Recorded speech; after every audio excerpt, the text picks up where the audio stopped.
សម្រាប់ time frame monthly យើងឃើញថាវាបិទ Q សុទ្ធលក្ខណៈថាអត់មានបកក្រោយទេអញ្ចឹងបើសិនជាវាបិទនៅខាងក្រោមខ្សែ open វា retest ខ្សែ open ហ្នឹងវាអាចនឹងតម្លាក់មកខាងក្រោមខ្សែ open បន្តិចហើយសម្រាប់ការតម្លាក់មកដល់ជម្រៅណាយើងចូលទៅមើលនៅក្នុង weekly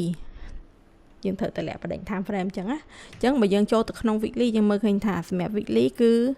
វាបិទ Q ទាំងអស់អញ្ចឹងយើងតម្លាក់មកមើលបដិញមកដល់ daily មកវិញមកinternet យើងយឺតអូខេសម្រាប់ daily វិញដរាបណាវាអត់ទាន់បិទ Q បិទក្រហមបានន័យបិទ bearish អញ្ចឹងវាអត់ទាន់ត្រឡប់មករក re-entry buy របស់វាទេអញ្ចឹងសម្រាប់ការដែលយើងចាំរកទិញនៅ re-entry buy របស់ daily យើងត្រូវចុចកន្លែង alert មួយមកសម្រាប់ពេលដែលវាប៉ះយើងអាចចូលទៅមើលបានអញ្ចឹងកន្លែងនេះយើងដាក់ indicator របស់យើងបន្តមកដាក់ខ្សែ MA 510 low cross down ជាមួយនឹង price ហើយយើងដាក់ message មកថា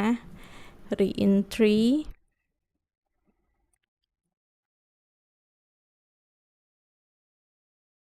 buy អូខេចឹងយើងដាក់ one day re-entry buy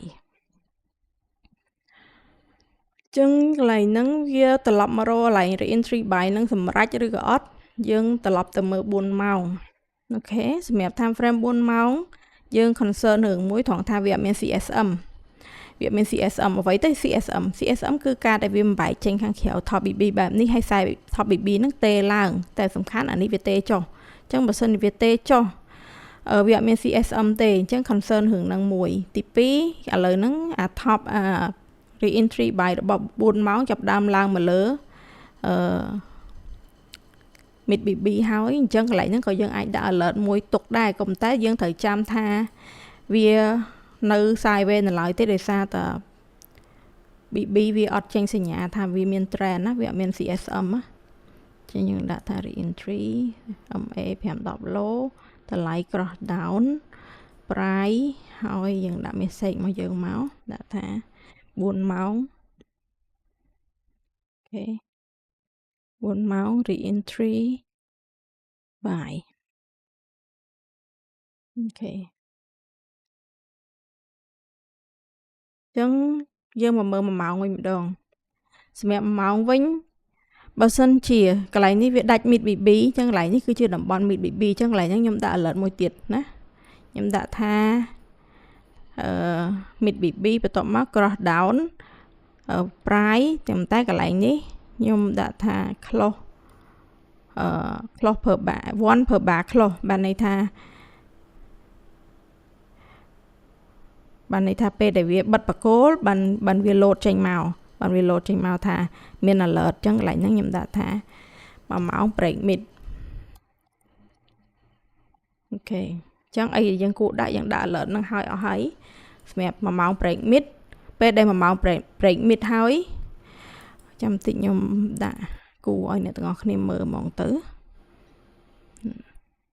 ចឹងបើសិនជា1ម៉ោង break mid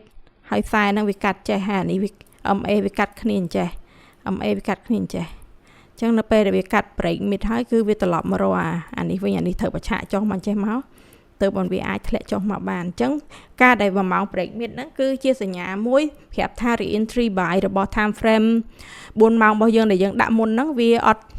ដំណើរការបានល្អទេបានន័យថាវាអត់ work ទេវាបានយើងត្រូវ follow re-entry sell របស់1ម៉ោងវិញ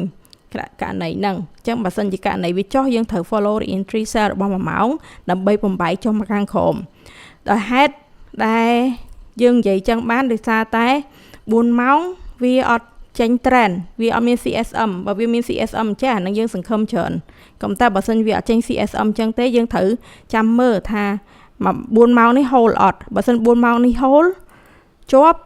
បានន័យថាវានឹងនៅអត់បំបែក mid BB របស់អា time frame 1ម៉ោងនេះទេអញ្ចឹងយើងដាក់ alert មិញហ្នឹងគឺចងមុនយើងចប់សពគ្រប់អស់ហើយបានន័យថាបើសិនជាវាបើបំបែក4ម៉ោងនឹងបានលុះត្រាតែបែក mid អញ្ចឹងឥឡូវយើងដាក់ alert ឡើងបែក mid នឹងហើយយើងដាក់ alert នៅ re-entry buy របស់ time frame daily ទៀតអញ្ចឹងសម្រាប់ការដែលយើង alert យើងនឹងមាន load alert ចូលទៅក្នុង Telegram group របស់យើងហើយយើងគួរ follow time frame ណា admin នឹងតម្លាក់ ឲ្យបងមើលថាកន្លែងណាយើងគួរតែតាមដាន re-entry របស់ time frame មួយណាយើងគួរចាំម៉ោងប៉ុន្មានមានតម្លាក់ឲ្យមើលទាំងអស់អញ្ចឹងកុំបារម្ភសម្រាប់ការចូល trade ហើយបើចង់ចូលក្រុមមួយពួកខ្ញុំអាចឆាតមកខ្ញុំតែផ្ទាល់បានឬក៏ request ចូលក្នុង group ខ្ញុំតាក់ទងទៅវិញអរគុណហើយ link group មាននៅក្នុង description ណាអរគុណសម្រាប់ការតាមដានហើយយើងនឹងតាមដានហាងឆេងមាសមួយគ្នារាល់អាទិត្យរាល់ថ្ងៃចង់ដឹងទិញកន្លែងណាលក់កន្លែងណាប្រើ action មិនអាចចូលរួមបានអរគុណ